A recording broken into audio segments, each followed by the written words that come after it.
এই দেখো গাছের নিজের লাল শাক লাগানো লাল শাক কত সুন্দর হয়েছে।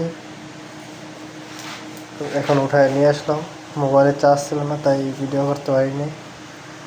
এই যে দেখো তাজা মাটি, এখনকার লাল শাক, কোনো একটা পাতাতে কোনো স্পট নেই। আর এই গাছের করলা তাজা উঠে আনা এখনকার।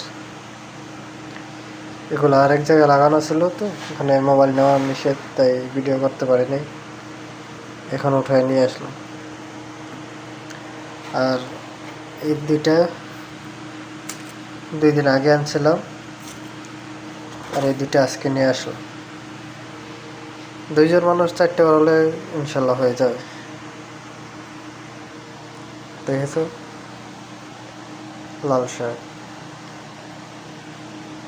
বাকিগুলো দেখাবো আজকে আমার কি কথা নিয়ে হয়েছে। বাকিগুলা পানি দিতে যাওয়ারটা ভিডিও করে নিয়ে আসবো।